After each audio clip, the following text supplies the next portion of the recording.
ప్రేమ, యేసుని ప్రేమ.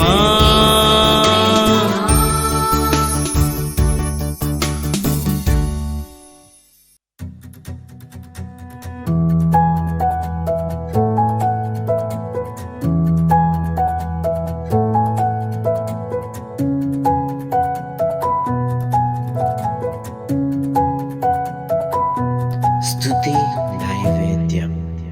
Praise the lord. ప్రియమైన వారందరూ అందరూ బాగున్నారు కదా. ఈ రోజు నుంచి మనము 118వ కీర్తన ధ్యానం చేసుకుందాం. యెహోవా దయాళుడు, ఆయన కృప నిరంతరము నిలుచును. ఆయనకు కృతజ్ఞతాస్తుతులు చెల్లించుడి. ఆయన కృప నిరంతరము నిలుచునని ఇశ్రాయేలు అందరూ గాక. ఆయన కృప నిరంతరము నిలుచునని అహరోను వంశస్థులు అందరూ గాక. ప్రార్థన చేస్తున్నాం. మహాపరిశుద్ధుడు అయిన మా తండ్రి, ఈ వాక్యం ద్వారా నీ బిడ్డలందరితో నాతో మాట్లాడమని, ఈ వాక్యం దీవెనకరంగా ఉండుటకు సహాయం చేయమని యేసు నామమున ప్రార్థన చేయుచున్నాం తండ్రి, ఆమేన్. ప్రియమైన వారలారా, ఈ కీర్తనాకారుడు మరి దేవుడు దయాళుడు అంటున్నాడు. ఆయన కృప నిరంతరము నిల్చుని అంటున్నాడు.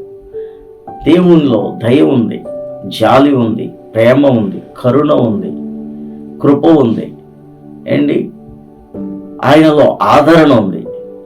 ఇవన్నీ కలిపి ఏంటి దేవునిలో ఉన్నాయి. ఈ గుణాలన్నీ కూడా మానవుని రక్షిస్తున్నాయి, మానవునికి దైవ ప్రేమను చూపిస్తున్నాయి. కాబట్టి దేవుడు దయాళుడు అని మనము రుచి చూసాం, ఆయన కృపను పొందుకున్నాం, ఆయన ప్రేమను చూసాం, ఆయన మన మీద ఎంత జాలి పడతాడో చూసాం. ఒక్కోసారి మనం పాపంలో కూరుకుపోయినప్పుడు మనల్ని వెతుక్కుంటూ వచ్చి ఆ పాపం అనే ఊబిలో నుంచి లేవనెత్తడం చూసాం.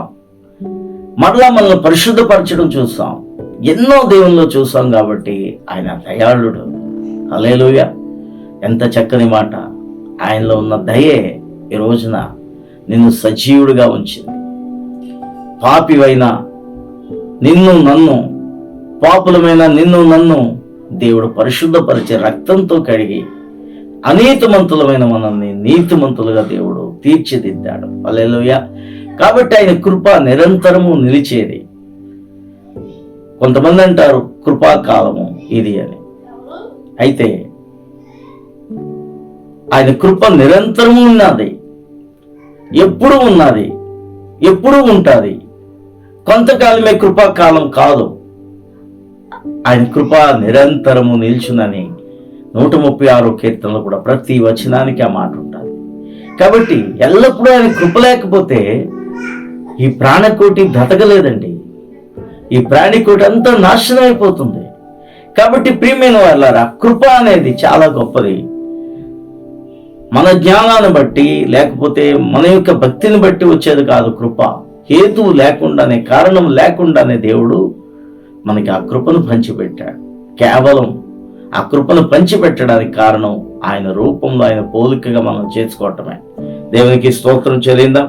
ఇక్కడ అంటున్నాడు, ఆయనకు కృతజ్ఞతాస్తుతులు చెల్లించుడి. పై కీర్తనలు కూడా మనం చూసాం. ఆయనకు ఎల్లప్పుడూ మనం కృతజ్ఞతాస్తుతులు చెల్లించాలి, కృతజ్ఞత అర్పణలు చెల్లించాలి.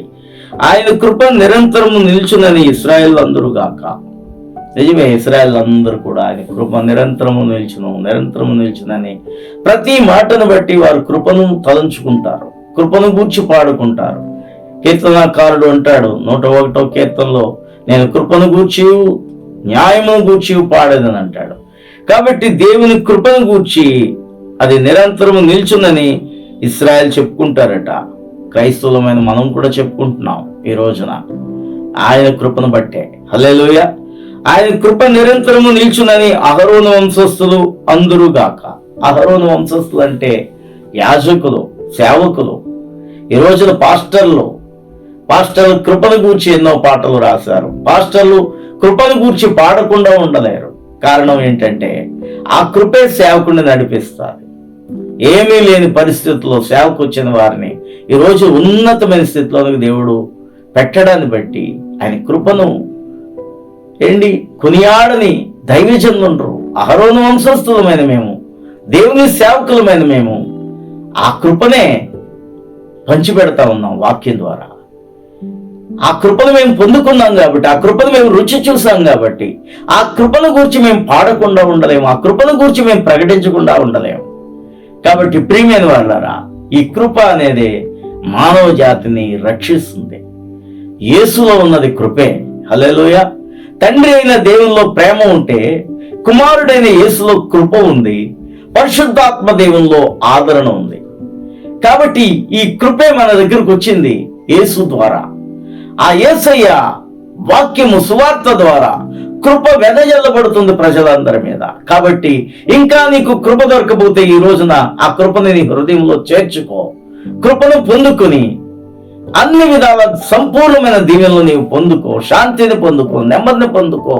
కృప ద్వారానే రక్షణ వస్తుంది. రక్షణ కూడా పొందుకొని దేవుని రాజ్యానికి వారసుడు కమ్ము. దేవుడు నిన్ను అట్టి రీతిగా ఆశీర్వదించును గాక.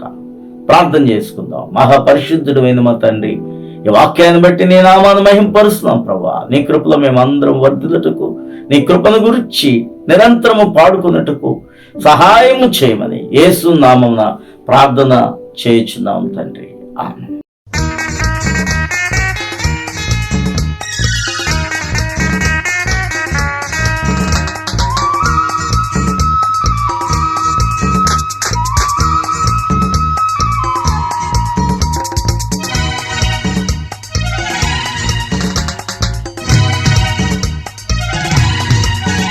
ఈ లోకాన నీ కన్నా మాకెవరు